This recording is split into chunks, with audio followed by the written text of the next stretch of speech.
A gas leak in Boksburg has killed at least 17 people. Panyaza Lesufi, the Premier of Gauteng, we understand, now speaking. Let's listen in. Told now by the Executive Mayor there is a certain road was closed completely, so that people must not go. So these people have taken over. So even ourselves, we are even closing the road to say this is your freedom. Do as you wish there. We don't want to go. It can be in our own country. It can be. So, and I also feel that we are not using technology. You know yourself, you can use the satellite to zoom in any area you want to, and know what is happening there, and then disperse the necessary. You know, in all zones, advanced countries are using drones, unmanned drones, to go and fight. You know, so we just have to bring that technology, that innovation, and ensure that we confront this kind of situation. We can't surrender to this. Yeah. I mean, I spoke to the community leaders there. They feel helpless. They say after 5 o'clock, that's the end. Until 5 o'clock, and they have to pray that they will see tomorrow morning. We can't subject our communities to that kind of situation. And when I interacted with the police, with the Executive Mayor, and how they narrate, how they try to police the area, you can see that we need extra capacity, extra resources, but we need firepower. We need to return fire with fire, those that are threatening our law enforcement agencies and the stability of our country. And it must not be apologetic. We just have to handle it and ensure that they're well equipped. MEC, I don't know, maybe you can come in here. We were just in the community and there seems to be a lot of gas cylinders that they are trying to move out. The police are obviously working. But I'm just very worried that there are lots of children still around. Are you, as health officials, going to be moving into the area to do any sort of assessments to make sure that everybody is okay? We will definitely go, because Premier has activated even other MECs. I was speaking to MEC for Social Development on my way here, and her team is already going to the site. And even on our side, we will take some of the officials that work, that must go there and check, including me. I will go and assess the situation so that we can assist those children that are on the street, as you have seen them. Premier, I have another question.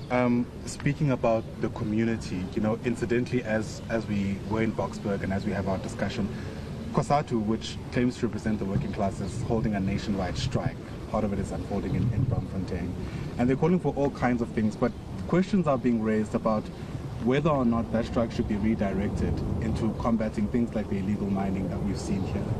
I wonder whether you have a view on that. Well, we at the province, we're having a 20-a-side discussion with COSATU.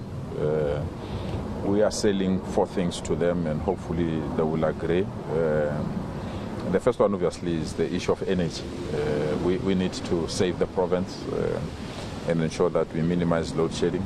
And the second one is the issue of crime, lawlessness, and vandalism and corruption. We are sharing them with our plans. We've got our own plans as the province.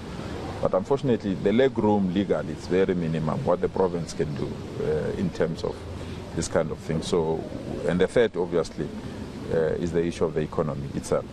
You are quite aware that we are on a vigorous campaign to employ young people and people that are unemployed. So we need to bring the economy of the province. And the fourth one is our improvement of our townships, informal settlements, and hostels. I mean, our townships are deteriorating.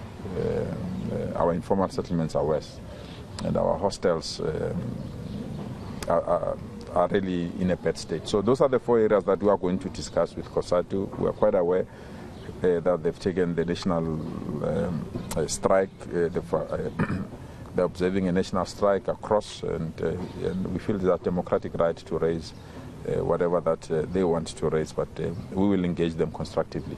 Yesterday, as the provincial leadership, we've agreed to go and meet with the leadership of COSATU. Hopefully, some of those issues will be attended and resolved. So today's strike is taking place prior to engagements taking place? Well, I know at national there was discussions. We're meeting as national. The National Executive Committee of the ANC is meeting from tomorrow until Monday, and hopefully a report might be tabled about the discussions with COSATU and SACP as well. But as a province, we're only meeting them after the strike next week.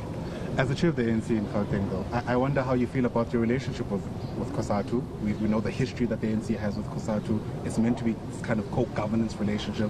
But yet again, here they are openly speaking out against the government of the day? Let's not play the line. I'm here as a premier for now. I'll wear that cap. I'll wear that cap and I'll respond. I don't know. Let's not play the line. You will be the first one to accuse me of using my government head for political, and I'll be accused of other things like campaigning. But we observe that. As I said, we will meet them. We've agreed. They've written to me as well to say they want to meet us as government, and we'll also meet them. Yeah. Sorry, Premier, I just want to ask, you did mention something about the army.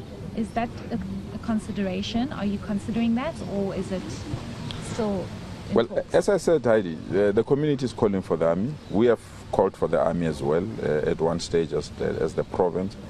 We've communicated that decision. But the process of deploying the army, and we understand historically why, the process of deploying the army is highly regulated. Highly regulated.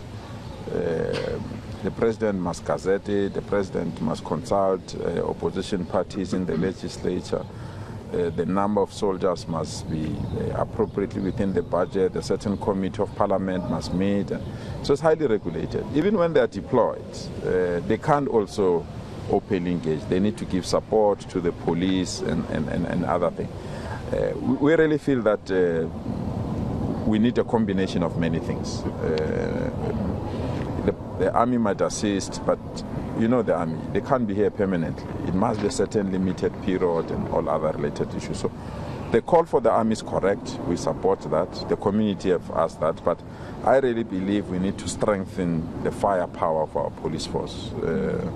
And in certain circumstances, the police must be given the necessary powers to protect society and not be constrained. And not be constrained by certain limitations within our legislation, because the formulation of our legislation was a peaceful South Africa. We never thought that we'll go back to a situation where there will be this kind of activities. Now that this kind of activities are taking place, we really need to empower the police. And they're trying their best. I'm very supportive to them. I mean, our provincial commissioner, the national minister, General Begikele, they're very supportive of the province and trying to ensure that we quell violence and crime in our province. But the reality is that we are confronted by people that are armed, highly armed, and they are merciless. And the way they are merciless, they are harming everyone. They are harming children, they are harming women, they are doing as they wish. And they behave as if they've got their own laws. And when you confront such a situation, you need everything. You need firepower, you need personnel, you need technology, you need innovations, you need all these kind of things to confront the situation. And that's what we are calling for, that the army is one component, but we really need our police force to be given the necessary firepower to match this firepower that is released by these illegal miners. So, Premier, are you going to engage with the President on that? Do you think that it's at that point where you need to have a conversation with the President to possibly deploy the army to support the police? Well, I know my predecessor Heidi has done that. David Makura, former Premier David Makura, have openly called for the army to be deployed. We supported that view. I was still in cabinet as well.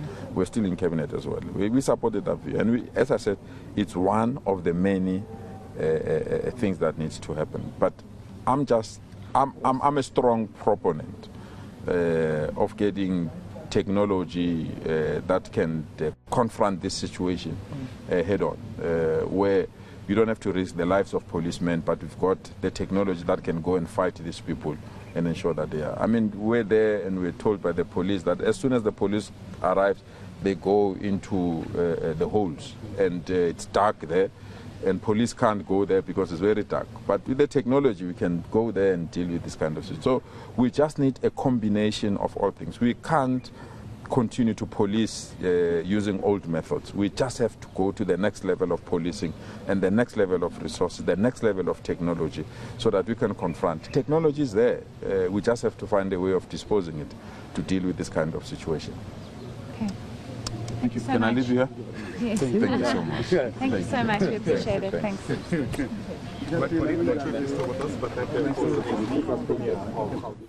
Oh, that was, of course, Gauteng Premier Panyaza Lesufi, just at the back of that gas leak that killed 17 people, including 3 children, but also touching on other things such as the deployment of the army, saying it's highly, contentious, in terms of regulated, in terms of they can't just deploy the army. There are certain processes to be followed in terms of deploying the army into parts of Gauteng, but also just giving basically a background of the number still standing at 17 and what measures would need to take place to avoid such an incident from occurring again.